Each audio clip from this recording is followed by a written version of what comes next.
My name is Samantha Wickizer. You want me to spell the whole thing? Yes. Sorry. Samantha, and my last name, Wickizer, Wickizer.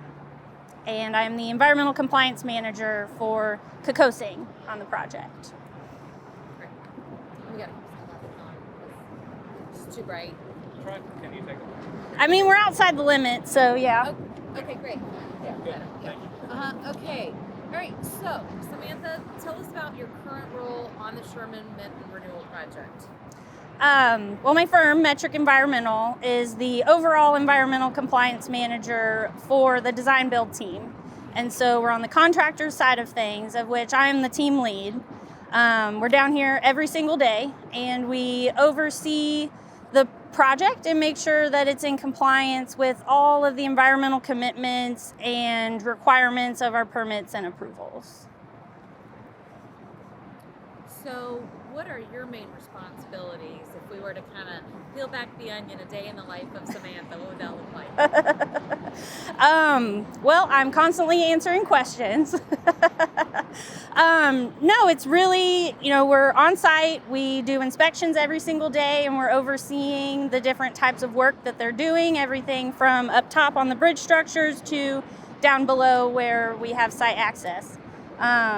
So we're really just making sure everything's being done in the way that it's supposed to be done. Let's see. Why is this type of work, the environmental aspects of this work, why is it so important for a project of this size, of this nature? Yeah, actually there are a lot of environmental challenges on this project, even though it's a rehabilitation, not a new infrastructure project. There's still a lot of challenges. Because it is a older corridor, we are surrounded by park resources, we're surrounded by historical resources, and you can see the golf course behind me. One of the major commitments of this project is that we have to maintain access to the golf course on both sides of the project. So we have a golf cart path that runs through the project that we have to maintain at all times for the safety of the golfers.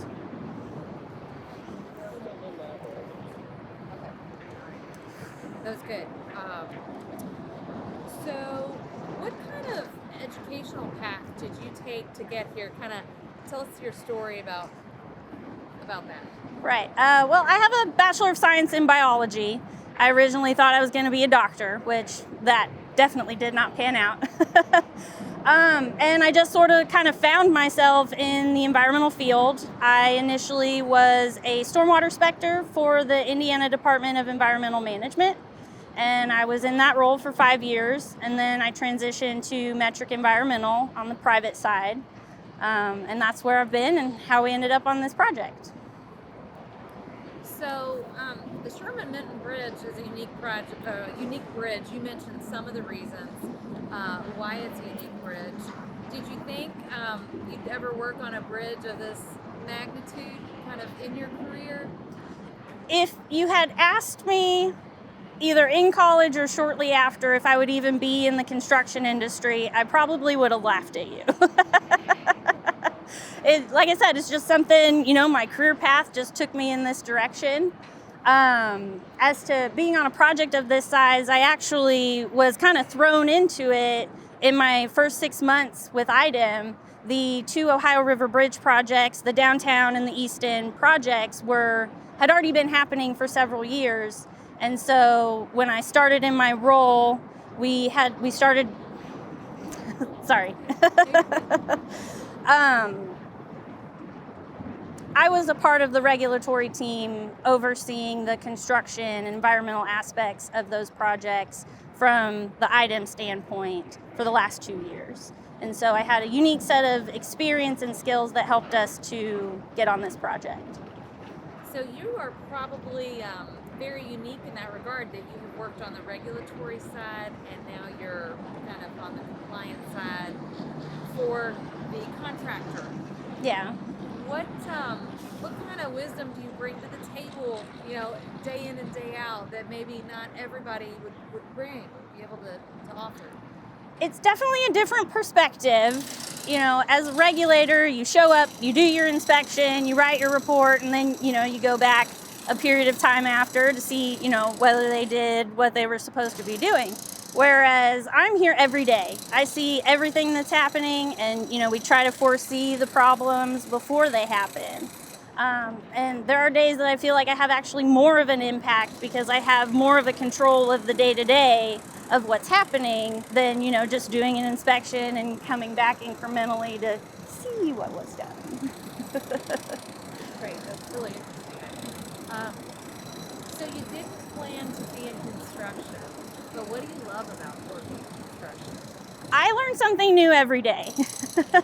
I don't have a construction background, so there is a lot of lingo, a lot of language, and a lot of things that just come naturally to the people in this world that I have no idea about. So when I have an environmental concern, I have to talk to them and understand what work is happening, what work is going to happen, so that we can work together to do what needs to be done. All right, let's see. So what are the biggest obstacles you face as a woman working in a construction field? Or, have you had to overcome certain things, that you might not have expected? It can be intimidating, especially walking up to a site superintendent and saying like, hey, there's something going on here and we need to focus on this before you move forward with construction. So that's definitely a big part of the role, is having the confidence to be able to communicate with the guys who have been in this industry for 10, 20, 30 years. And here I am, short woman coming up and telling them what needs to be done. So I've definitely had to work on my confidence and my ability to communicate every day with, these guys that are here just to build a bridge. Easy stuff. Building the bridge is easy stuff. I love it. You and Mary Jo both touched on communication. Oh, that's the biggest part of the job. If you can't personally communicate with someone, they're less likely to want to do what you're asking them to do. So it's all about how you present yourself and how you communicate what needs to be done. If you just show up and you say this needs to happen, they're less likely to listen or want to do what you're asking them to do. Excellent point. Let's see.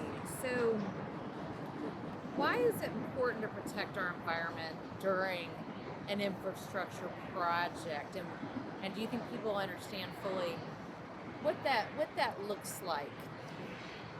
Yeah, a little story, I guess. When I was with IDEM, we used to do Earth Day presentations at schools. And so one of my favorite questions we would ask is, what is the environment?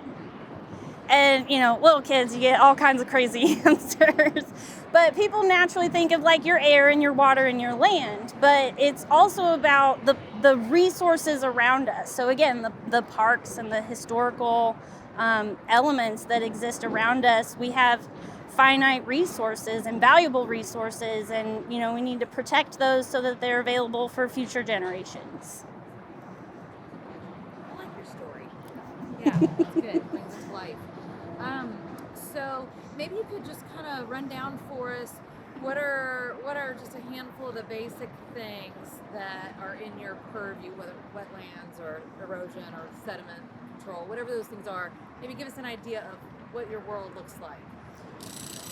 Right. So there's many aspects to environmental compliance. One of the biggest ones in construction is erosion and sediment control. As you expose the underlying soil, when it rains, that soil runs off, and so we have to minimize and implement measures to control those pollutants before they make it to our waterways. But there's also something that's also a safety component is dust control. And so we have a lot of gravel on this project to help facilitate our site access. And so when it's dry, we have to apply water to the gravel access roads. That's a safety concern from the silica and the dust, but also an environmental concern. Probably not something most people think about. No. Okay. So I guess thinking about Women in Construction Week, and what if there are some middle school or high school young women that are watching this video, what skills would you encourage them to develop? To be soft skills or hard skills? I think the biggest thing is self-confidence. You know, I think every woman struggles with our self-confidence and our image, and you know that's just a cultural thing that exists regardless of construction, any industry that we work in. I lost track of my thought. I'm sorry. That's okay. So confidence. I think that point's well taken. So, what else? What other things about working in construction or an adjacent field, engineering, do you think would excite other people to come and try? Yeah, I mean, it's a constantly changing industry. There are new technologies and new ways of doing things that are always happening. So there's constantly something to learn and some new thing that's happening. One of the things on this project that's been really exciting is hydro demolition, and so jackhammering, you know, is a main way that we demolish concrete. And so rehabilitation, we have a lot of demo. And it's really, really hard on workers' hands and joints, and carpal tunnel is a major issue later in life for a lot of construction workers in this industry. And so the hydro demolition, it's a high-powered water blast, like basically a really cool power washer that blasts off the concrete really precisely. And it removes that worker safety element from it, but it also has an environmental perspective that we have to manage and control the water from that operation. Sounds complex. It is a bit. Are you getting that kind of thing with the golfers and stuff? We've talked about it. Yeah. It's part of it. Okay. All right. Just want to make sure. What gets you up and out of bed every day? That's a tough one. You know, it is my job. But like I said, I really like new challenges. And so every day I show up, and, you know, in construction, they're just here to build the bridge. And so everything that I ask for it's like laundry or dishes, you know. Everybody has to do it, but that doesn't mean they like it. And so the kinds of questions I get sometimes, I have to figure out a creative way to respond where, you know, they're more likely to listen and implement the things that we need them to do. How does your role make this project better? That's a tough one. It wasn't on the paper, so if you want to take a minute. Well, what is your role? How does this role make Sherman Minton something we can all look back on 30 years from now and feel proud about?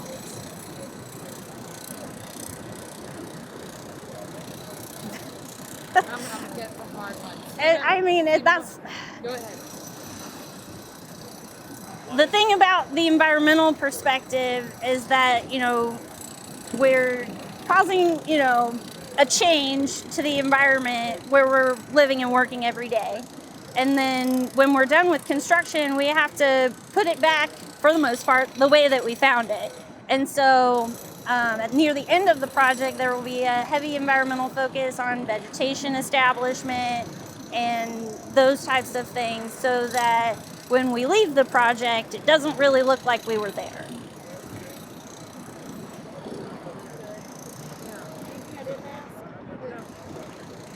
Yeah, okay. I think we got it. Good job. Thank you.